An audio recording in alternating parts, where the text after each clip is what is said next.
Welcome to another episode of Big Fellas. You guys know who it is. If you can't recognize our voices by this time, then you got the wrong show. You need to start back at episode 1. Watch one of those compilations on the Big Fellas YouTube channel.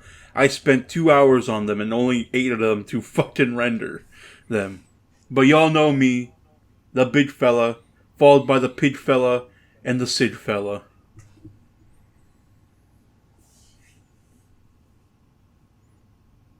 Yeah, pretty much. I feel that was a shitty introduction. I'm sorry, guys. I need to do better on that. I don't know what came over me. He fell off. We expected better from a made man. He was a made man, you rat fucks. Alright, but yeah, welcome to Big Fellas. Y'all know who it is. Just the three of us. Tav, Turmo, Saber. You know what? No Peach again. No Krylos. No Joe Mama. None of them. And no redacted. And no redacted. Especially them. Adopted. I'm adopted. I'm adopted. What? Ah. All right. We got some topics first. Turmo's got a tutorial on how to catch and cook prairie dogs. Saber's going to tell us about why keeping the safety off your gun at all times is a danger. And I'm going to eat a ham sandwich as they explain it all. Who wants to go first? Yeah. Nah, for real, we got some stuff. We got some shit to talk about. All right. Yeah, some real shit, some deep shit, some funny shit, some shitty shit, and some big shit. That's what I did this morning. Was it like the one from the big pile from Jurassic Park? No, I'm not allowed to blow up the bathroom. Okay, I need to. I figured out a technique. All right, other than turning on the fan when every time I go in. All right, what you do is that if you're someone like me, immediately after you're done squeezing it out, you flush the toilet right after. You flush that bad boy, and then you go take a shower and remind yourself of the sin you've created. The sins you've created. No, what if you sin after the shower, right? It just happens. The second bout. Then you have to take a second shower. All right, you know what? Anytime it like the topic is about you going to the bathroom, the only thing I think about is that ancient video you have. Oh my god, yes. That's a video no one ever talks about. Tagface goes to the bathroom. I don't know what I was thinking when I made that video, but it's still a classic in my head. You know, I have no idea what I was thinking when I made most of the stuff I did, whether it was like just my stuff or like edits. Like I'll sometimes look back at some of the videos I edited for you, and I'm just like, what did I mean by this? Yeah, I guess you can say it's a product of its time. Yeah, it's a product of its time. Oh, Saber said the line. Speaking of products of its time, we gotta talk about Bridget. Yeah, Guilty Gear, Bridget. So, Turmo, you're a bit of a Guilty Gear loresman. You want to explain Bridget's whole thing in headsets? So, if I'm correct, Bridget and another child was born as two sons, but due to town's superstition about two sons this has to happen if you got two sons, so Bridget was raised as a daughter instead. But in Strive, they're given mixed signals with Arcade, because Bridget mentions, oh yeah, I'm a boy, but then it's like, actually I'm a girl. I'm like, but and it's just a whole sort of debacle on Twitter because It's Twitter. it's Twitter, and you know, how would I explain it? It's Twitter, right? And So Yeah. people are like, oh yeah, this is good representation for. I don't want to trigger anyone. I don't know what the group's called, so the anyway, LGBTQ plus. LGBTQ plus the elect. LGBLT community, they're like, oh yeah, this is good representation. I'm like, but not really. I It's support the like lesbian bacon lettuce tomato group. it's. I mean, here's my thought. For one, I now this is hearsay, so I'm not stating this as like any fact or anything. But from what I've heard is that the direct Japanese translation doesn't really mention any sort of like still referring to Bridget as him, and not really any of the whole uh like fully transitioning or whatever. Or anything like that, but that's just rumor that I've heard. I don't know any fact about that. But also the like, as it when it's sort of like a product of like your raising, like. Well, here's my question is it was it sort of like was it any result of anything like. No, I wouldn't say traumatic, but like just at least something kind of impactful enough to be like that. Like it feels like you just kind of just what's the right term? Like you just kind of give into it because it's just kind of Peer like pressure? yeah, either like peer pressure or like some just a result of just how like you were raised or something like that. I wouldn't know, but. Like, Well, here's the thing, thing. I know things that like impact you in your childhood do have still kind of, especially if they linger on. You know, some the things that happen can impact to how you are as you grow older or whatever. But Yeah, yeah, exactly. I'm no expert on that, so don't quote me on that. Here's the thing. Here's a simple man's.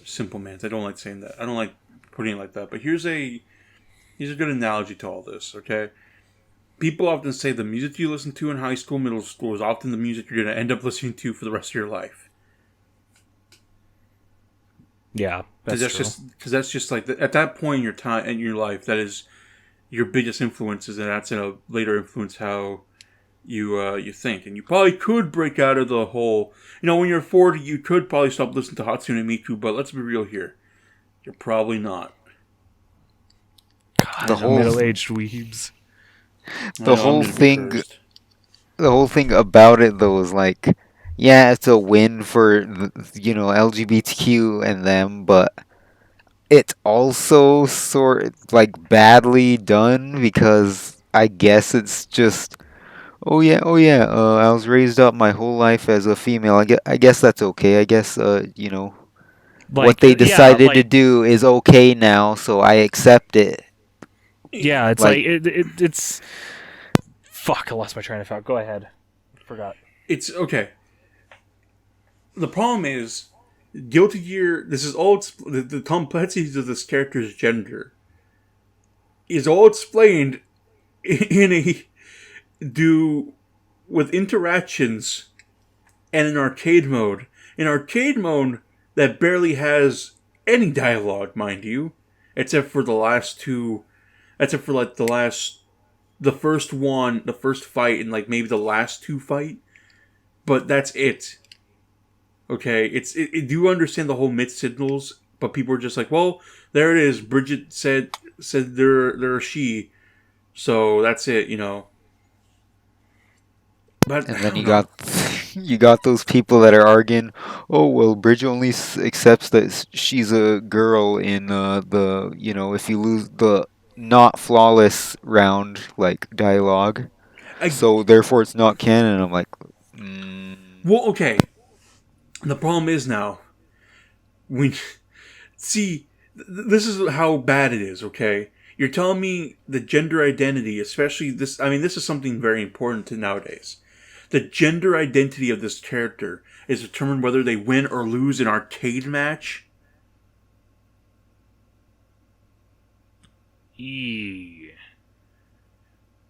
And now we do not know what outcome of this match is supposed to be canon or not. I mean, imagine in my head, because you're meant to win arcade mode, that the winning thing is the canon. Right? Like, that only made sense that you're supposed to win, it's an arcade mode, you know? But this is also Art System Works. Art System Works are the type of people to put in, like, especially Blaze Blue, a fight you're not supposed to win because you can't. If anything, games still do the whole fight you're never supposed to win.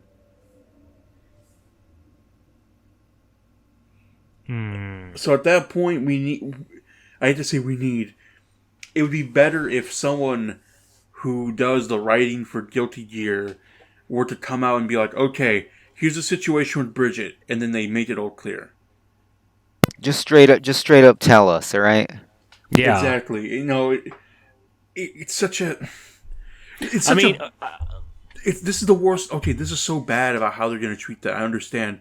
It could be a win. See, now okay, now I'm getting a little bit more. It could either be an epic win for the LGBTQ, or it could be an epic loss for them. Yeah, they have Testament. See, Testament shit was done way better, okay? You have a character that was always kind of weirdly ambiguous and whatnot, and now they are just ambiguous. Mm-hmm. More like ambiguous. It was perfect because guess what? They literally just said, yeah, they, them. And it's a perfectly understandable reason, okay? They never felt like they were that much of a person to begin with. You know, they always felt like a fish out of water about their identity. People take certain, like, things and dialogue way out of context. They'll cherry pick it, I think is the term. Exactly, yes. They'll cherry pick, but at the same time, you can say both sides cherry pick something, you know? A context is the most important thing when it comes to this type of discussion. Hey, the LGBTQ community might win Gold Lewis over, though. Gold Lewis gay? Apparently, in an arcade dialogue, like in Bridget's arcade, he has like the same struggles as Bridget has, and they're interpreting that as, oh, Gold Lewis might be bi then. Bruh, Gold Lewis laying pipe on both sides. God damn. Listen, when you spend most of your time with the UMA, I'm not saying that you got a fucking alien to be gay, but I'm just saying when you spend a lot of time with the UMA, and the only thing the UMA shows is a hand, then I'm pretty sure Gold Lewis doesn't care where he's getting the handy J from. He's like, he'd be wearing a big old t-shirt that's just like, I ain't gay, but $20 is $20. Well, I ain't gay. But a hand's a hand. But a hand's a hand. But what the hell does after story mean? Another story. What does it mean? Don't tell me you have to wait till another story. Okay, hold on. For quick context here, because I didn't check what the hell Season 2's Season Pass comes with. What are the details? What are we getting with the Season 2 Pass? Or Season Pass 2? Exactly?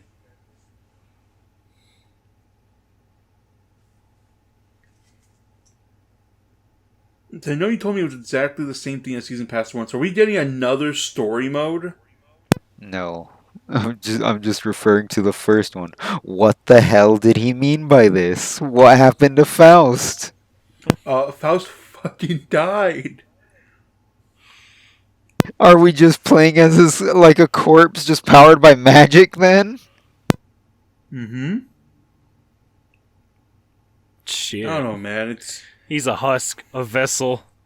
I was gonna say earlier, but I let Tav kind of go a bit further on it. Mm-hmm. As much as I am against kind of like just blatantly giving out like big like story or character details on just like a Twitter like a Twitter post or like even like in an interview or something like that. That's kind of one of the things I disliked about like pre-Phase 4 MCU, where like the Russos or whoever would just start, they would just say all this sort of like supposedly vital stuff that you'd think you would need to know about the movies in just like in like interviews, or they just say it on Twitter, like Black Panther's sister is smarter than is officially smarter than Tony Stark and Bruce Banner, or they'll say like, oh yeah, Betty Ross from The Incredible Hulk, she got snapped, but then came back, and all this, and then like in an interview or something like that, and it's like you think you'd kind of would say this stuff even not in like the movies, but in like maybe a show or some other supplementary material that's like actually produced for the thing. But Okay. In a case like this, I would say like if the writers or for Guilty for Strive's story, if they do just make an official statement stating the stating about the state of Bridget's confirmed gender, then that's fine, just to clear up the space. Well, here's my bigger question. When it comes to Bridget's character profile that, like, Art System Works releases with new characters and whatnot, explaining, like, they're just basic information like date of fucking birthday, blood type, because Japanese care about blood type, and like thing. What does it say for Bridget's gender? Because I know for Testament it said they, them. That is a good question. That's all. That would also be a valid like official source. Just at says that it right point, here. that's the official. At that point, I'd consider that the official source. I know in the Strive bio they don't use any like he or she or any pronouns. So is Bridget? I think just even another in they, the them? like starter guide they don't like say he or she. They use they. Even Art System Works doesn't fucking know. At this point, to be safe, because if you're being triggered by the gender of a video game character that was previously the fucking Godfather, and don't fucking get me on saying Godfather or Grandfather, okay? That was actually the grand figure of femboys, okay? We wouldn't have the modern femboy without Bridget, alright? And I don't care what their gender is now, but without Bridget back in fucking the mid-aughts, we would not have the modern femboy. Now, I don't care what you say. We wouldn't have Terumo. If people are triggered on Twitter, let's hope they don't go on VG Guilty Gear General. No, fuck. No. The fucking stitsos on all those boards, man. But anyway, they're gonna have a meltdown. Yeah, that's where I stand. Okay, that's where I stand about all this. Is that right now they're a they them, and no matter what any of us all say or what could be said now, we still gotta pay respects due that Bridget is the progenitor of femboys. Basically, the primordial. Or without them, my bad, we will not have any of this. God, this would have been a good episode for Peach, because Peach is a lot more knowledgeable about this stuff, man. I miss Peach Pitzel. I sure hope Peach doesn't come out of nowhere and crucify me for the things I've said. No, it's alright. It's gonna be that image that you once sent me of someone crucifying that fucking Fred Flintstone doll from the movie. It's a doll from Fred Flintstone from the movie, but he's crucified on this duct tape crucifix. You know the image I'm talking about, right? Perhaps. Mayhaps. Exactly. But anyway, but retracting back to Saber's thing about the MCU, which I agree with, here's another fucking bad one it lives in my head right now because I fucking hate it. Do any of you know anything about Miss Marvel show? I don't watch Show? Okay. I thought it was a movie. No, Miss Marvel's a goddamn show. I think it's good. But here's the fucking thing I hate the most about it right now. In the first episode, Miss Marvel explains that there's a fucking podcast hosted by Mant, okay, where he talks about shit that happened during the snap. And he talks about Avenger shit. And it's just passively mentioned by Miss Marvel.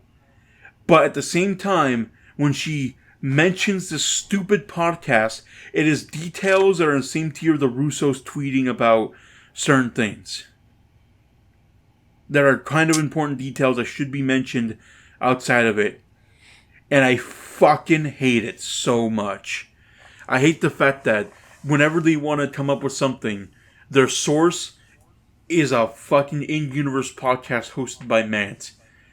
And we don't get even access to this fucking Mant podcast. Bro. You're telling me Disney Marvel can't hire Paul Rudd Mant and write like fucking little mini podcast stuff about him breaking down little shit that happened during the snap or whatever, you know? To get these fucking facts out to fans. Because let me tell you someone who does these things way better. The fucking Boys show did this way better when, between Season 2's and Season 3's 1 year gap, they had a fake online miniseries about this reporter called Cameron Cole where he interviews several characters in-universe to explain what happens in between Season 2 and 3. And that was good, because that is out there on the VOT International YouTube channel, like a real news report, and that works out great. Oh yeah, and isn't all the like socials and stuff supposed to be like in universe socials? So like Yes. whenever you see like a tweet or a post from like the company itself, it's like it's supposed to be treated like as if they're in the universe. That's always something I found really cool about it.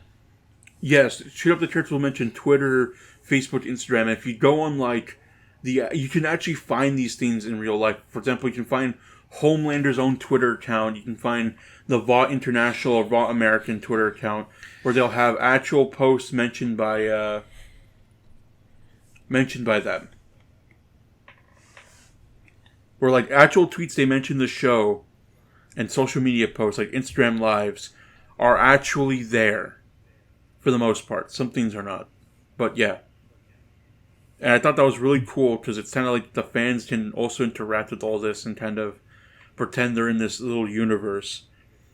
I might give the Boys TV show some shit for not really following too much of the source material.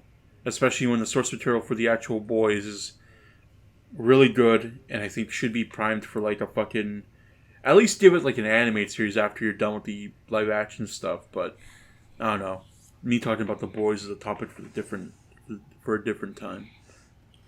Show's good. Comics good. You know, sometimes we all have Homelander moments where you just get heckled. When you get heckled by a damn liberal and you laser him and kill him. We all have moments like that, guys. He's relatable. When you just have a schizo moment. You know? Turmo has a moment like that. You know, one time he told me that he killed his brother with a rock. How is that any different? He saw him walking out in the street. You see him walking out in the street and just picks up a rock and bludgeons him. Yeah. You know, Turmo did that to his brother, okay? So, you know, when we had that Mule Boy fan meetup and someone said Mule Boy sucks and I murdered him right there on the spot, I had that moment. But people cheered for me because people want to see that because that's the real me. I am a violent psychopath and that's okay. Because we all kind of are. It's like I always keep seeing the just various clips of just Homelander, like the one where he's just pacing back and forth, in the subway tunnel, and he's got his like phone or something like that, or other clips where he's just like kind of like walking in some random place. He's just kind of like that's just all like kind of like him not out of breath for something, but like he's hyperventilating from something. Or then other clips where it's like a crowd cheering him on and he's like tearing up but like smiling. Exactly. Like, that's when he fucking lasered that one dude that said he sucks. That was the season 3 finale. Damn. By the way, if you haven't yet, guys, do watch The Boys. I think generally would actually like it. It's good. Or read the comic. Read comic books, people. Okay, read some comics for goddamn sake. Do some reading, people. Comics have pictures, they have words, and they're exciting. All right. Don't get caught in 4K.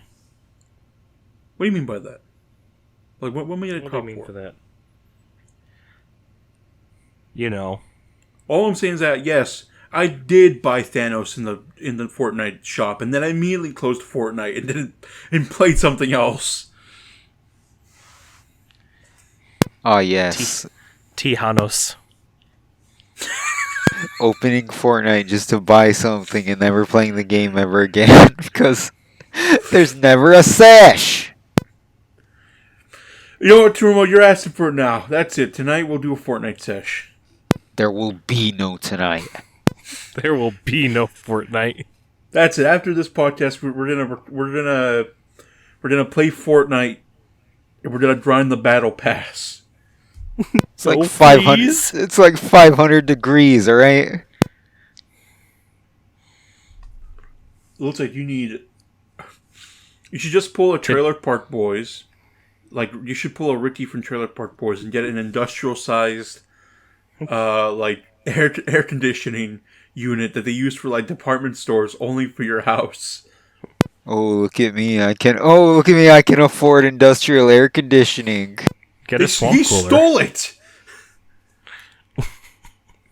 See, look at me, the 60-pound creature stealing an industrial air conditioning system. That'll work. You see, Turumo, security footage.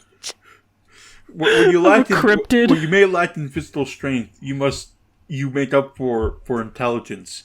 You get people who are dumber and bigger than you, and you trick them to do the heavy lifting, the literal heavy lifting for you, okay?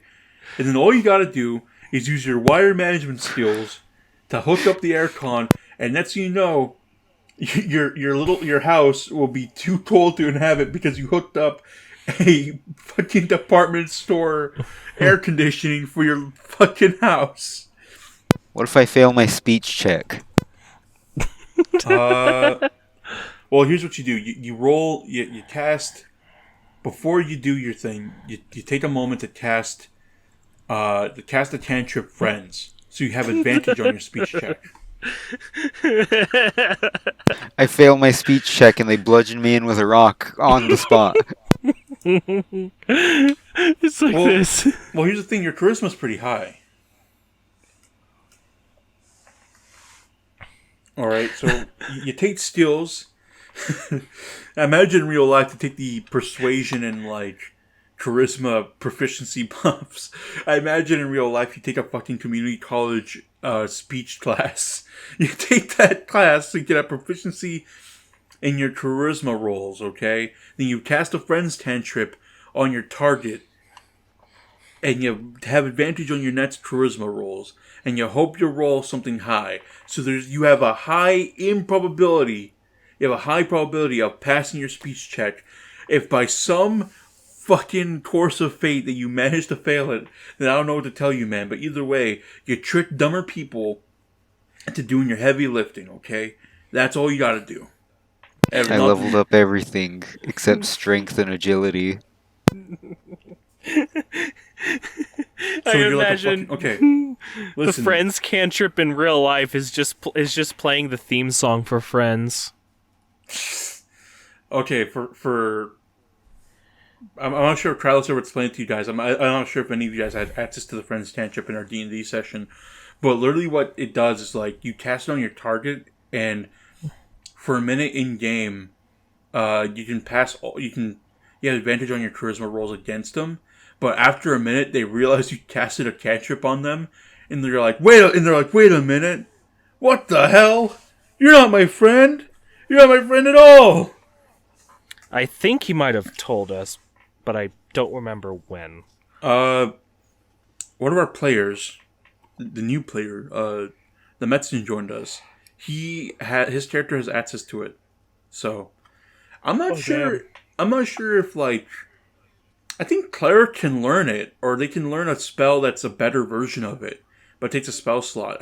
It might be a warlock thing too, because warlocks are charisma casters. So Yeah, and only like a handful of occasions that I've failed any persuasion checks that I've made.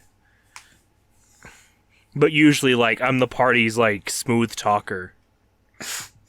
we really do be telling all right, Nihilus, here's your character. All right, Nihilus, talk to this guy and tell him this. We make him.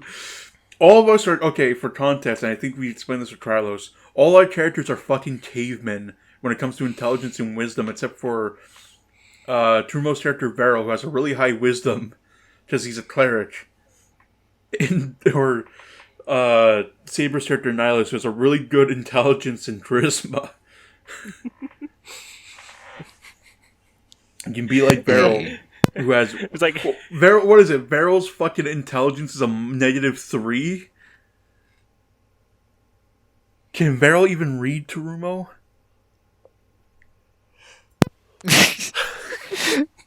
I'd say there's a little bit of understanding.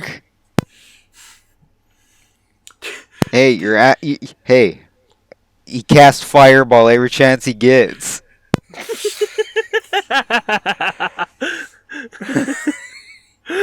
we're inside of a straw house. I cast fireball. We're fighting like one weak creature. I cast fireball. Well, you did cast fireball on those 2 witches, so that was pretty. That was an efficient way of using it. You burnt down half of the hag's house.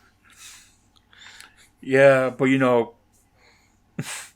fucking, it was really funny that Joe was like, I hate that witch. The witch was trying to escape, okay? So he makes his fucking treant run after him, but only to find out that the treant's vulnerability to fire triggered because he ran through where the fires of the fireball are still present. And he also stomped on the stupid amulet. My question like a is, fucking idiot. why didn't the treant just slide head into the mud and then go? Because his player, because the person controlling him, did not think about that because he's a fucking caveman IRL. I was thinking that in my head the whole time. I'm like, why didn't he just cover himself in mud and then proceed? Why didn't he just cover himself in oil and then waited for it to rain? Why didn't he just? Oh, I was about to say, why didn't he just bash the hag in with a rock? Oh wait, he did do that. He did with his fucking foot. He just smushed her into the fucking mud. I should have used the perfume, right? Maybe Nihilus, maybe Nihilus would have had a chance. I still find it funny that the treant crushed the hag. Vero resurrected the hag, only for the hag within the next minute to be cut in half by my character. Cut in half and have fucking the man from Boston talking in her head. Hey, It's the man from Boston here. she fucking turned around, went for her fucking hut, only for my character to fucking come up from behind and cut her in half like Trunks did to Frieza. Do you know how much I sacrificed?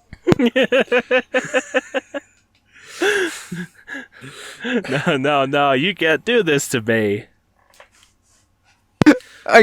Of all the people I could have resurrect someone, they get killed again.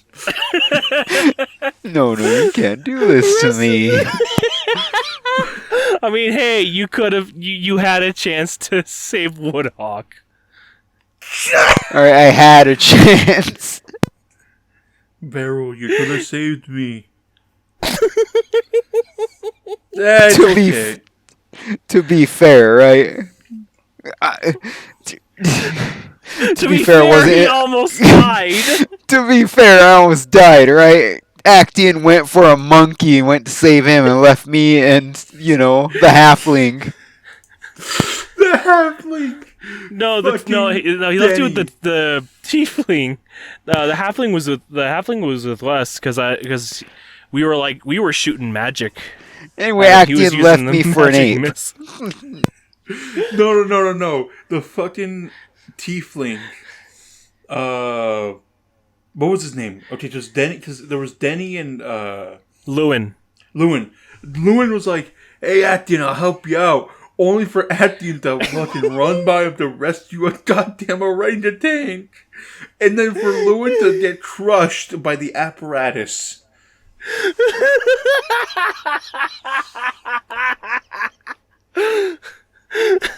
Okay, also, going back to that witch hunt, right? Going back to the witch encounter.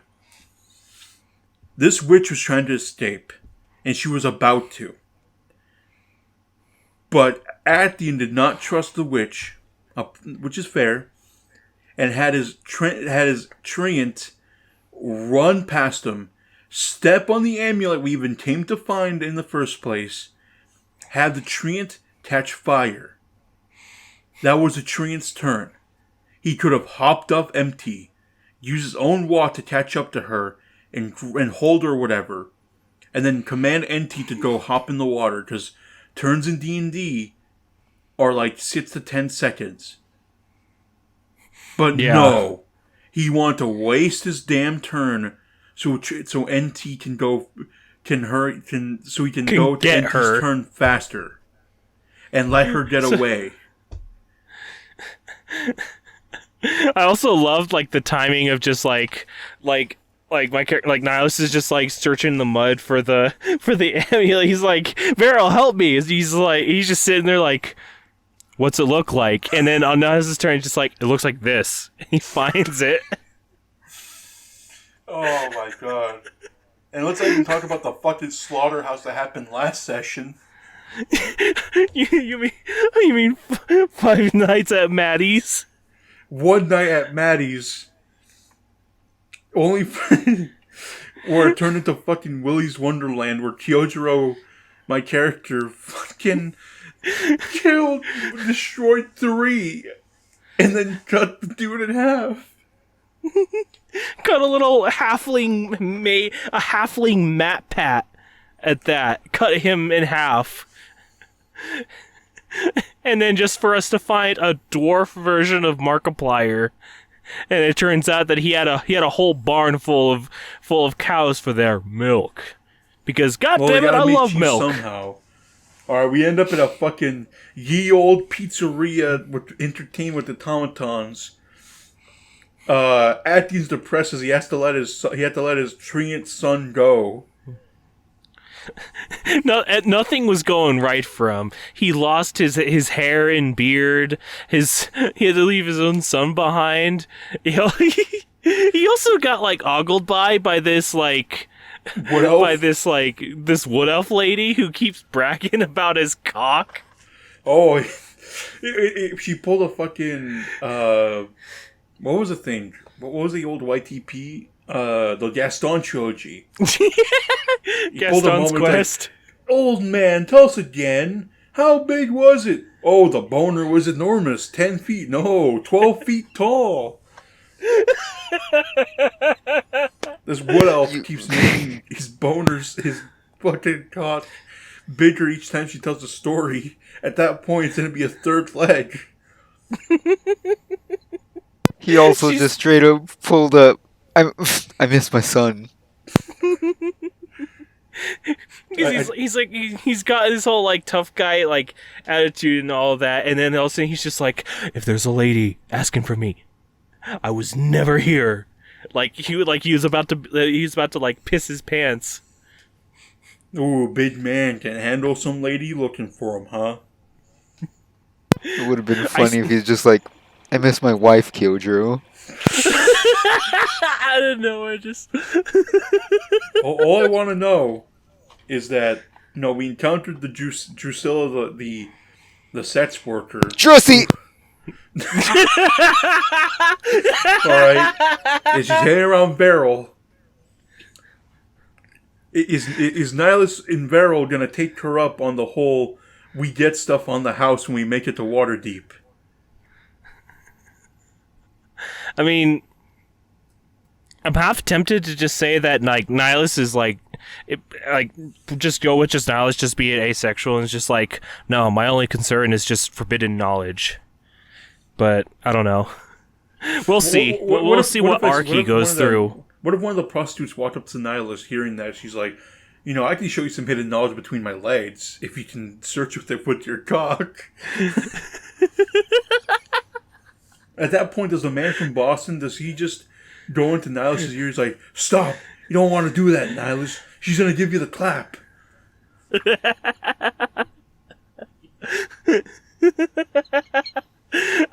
We'll see how it goes, because we already got like like one's a devoted man to his a sheep wife. I mean, a shepherd's daughter, and there ain't nothing gonna stop him. That's just that just puts like the image of my head of just basically. The pairing of Rengoku and Watame. Can we get that commissioned? I'll talk to Peach. I'll see if she will draw Rengoku from Demon Slayer, wooing Watame from Hololive, Tor from Hololive. Maybe Drusy will be Veryl's downfall. I am no longer a man of the cloth. Babe no longer speaks to me.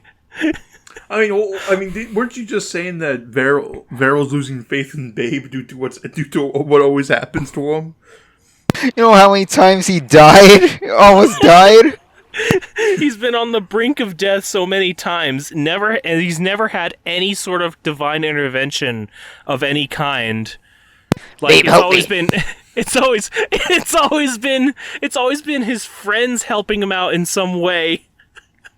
Dude got the "Tonight You" from Panther punched into a couch. He got closed. Died from a couch. He almost got smoked up by gassed up by a giant crab mech piloted by an angry birdman that suffered CBT, and then he got radiated so fucking hard by a witch, and then almost and then threatened to be eaten by an ogre, that he then went, listen, and then did inflict wounds and killed him instantly. That ogre, according to Tralos, who's in like one of the circles of hell right now, is tortured by the fact that he's like, what was he trying to tell me? Well, look here, listen. I was here to listen to him, but I died before he could tell me. What was he going to tell me? He told me to listen, and then as soon as he touched me, I found myself here. I just imagine in that instance, like, in my head, I was thinking, Veryl's tired, right? He has bloodshot eyes. That's why he's just like, look, listen. But what was Beryl going to tell the ogre? Tonight, him.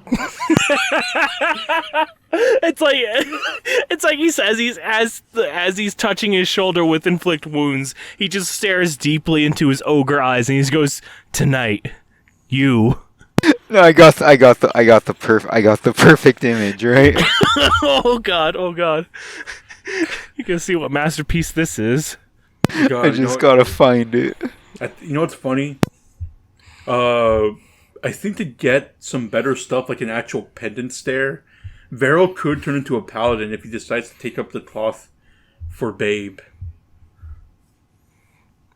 So he could he has the stats to multi-class into paladin and get some like actual and become a little tankier and get some like actual divine shit, like have Babe come out and fucking smite people, you know. I want you to imagine at Varel least he's with got this Guardian image. Spears.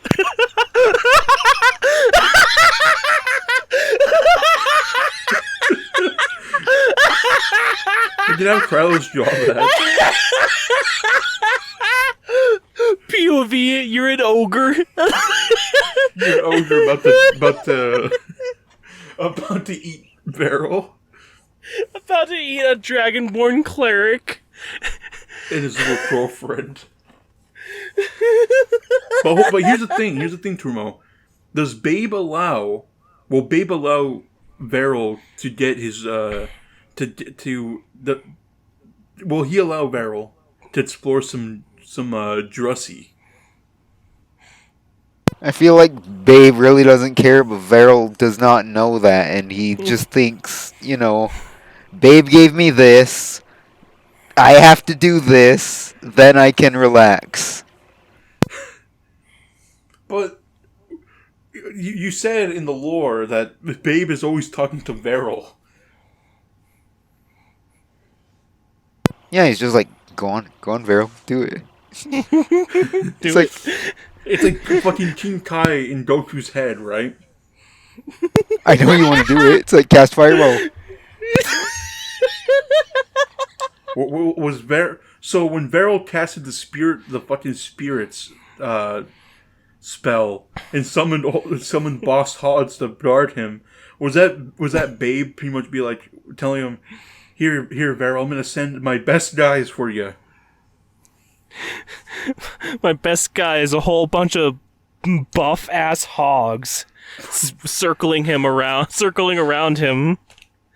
He's like, Varel, I want you to get this guy. Here's my best men. Varel's just exhausted mentally. Because at the very least, like Nihilus's patron, the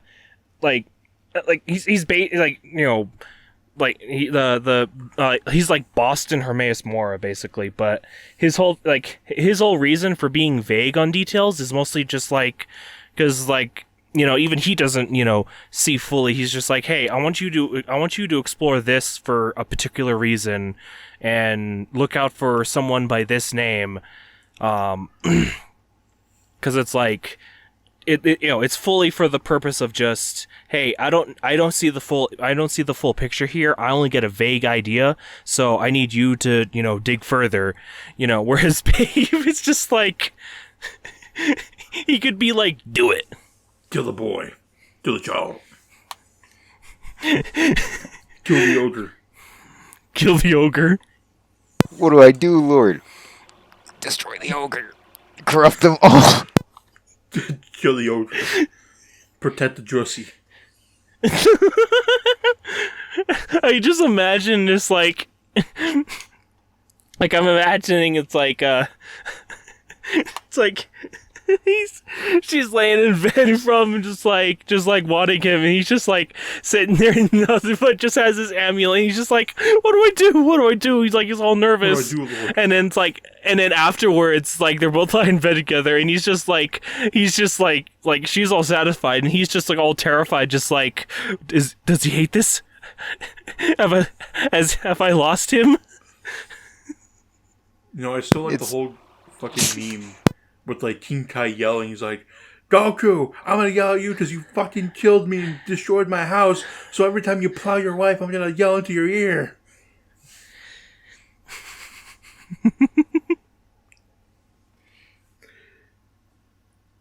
Yeah, we got someone who gets tormented by a pig, someone who gets orders from some guy in fantasy Boston, some guy who lost his homeland, and some big guy who does God knows what when he wants to. We have a Greek hero. He's losing everything slowly. He literally is a Greek hero because everything is just turning so tragic for him. The fall of Actian will be his hubris. And now we've got this this edgy sorceress assassin. Who we barely know anything about, but we know we'll find out more about her.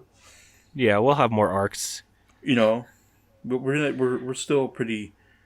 You know, Trials is drafted a world full of meme-like figures. You know, ogre encounters, fights with birdmen and tanks, fights with fantasy Matthew Patrick. His death is just a theory proven right by my character Kyojiro. It was just basically Rengoku, but half elf. Yeah. Who comes from fantasy Japan. And he can't come back. He can't come back, he's banished. You know what's funny? Does it technically make him a Ronin? Yeah, it does. Pretty cool. He is a... You know what's pretty funny? What? I'm thinking, whenever, you know... When he's talking about burning the whole place down and everything with it, I was just thinking, I'm like, this guy's gonna give the whole, what is it, Pizzeria Sim Henry speech, isn't he?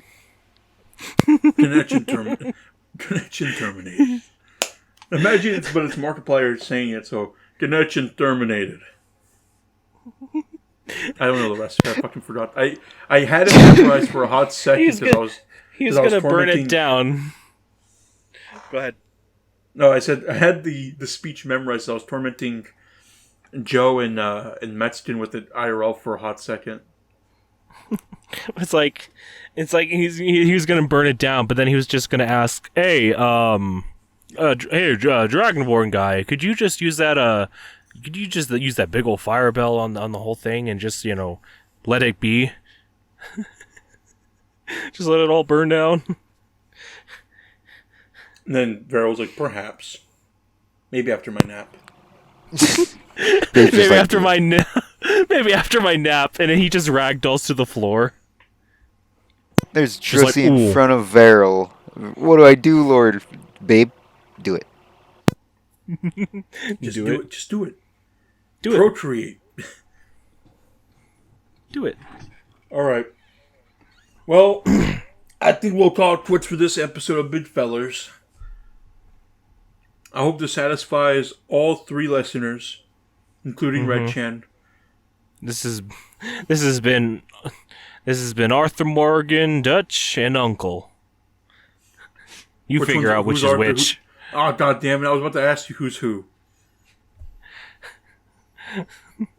I'll be Arthur, you can be Dutch, and Turmo can be Uncle, because he's got lumbago. You Mike, you bastard. Oh, yeah, that's... that's perfect. I was about to tell you, let me be Dutch. Dutch, but he wants to pull a heist on a whole bunch of gunplay. Here's the thing, Arthur. We gotta get these plastic model robots from Japan. Why are we sticking our necks out for these little robot fellers, Dutch? You don't understand, Arthur. These things are worth a lot of money, which they are. Alright, I'm always trying to fucking get good deals on them. Alright, because I can't get enough. Alright, boys. Someone sent us off. I introduced us, now one of you two guys sign us off. And what you uploaded us up, now you offload us. That's it. It's up to the viewer to sign us off. Because you press play on this video, now you gotta end this video.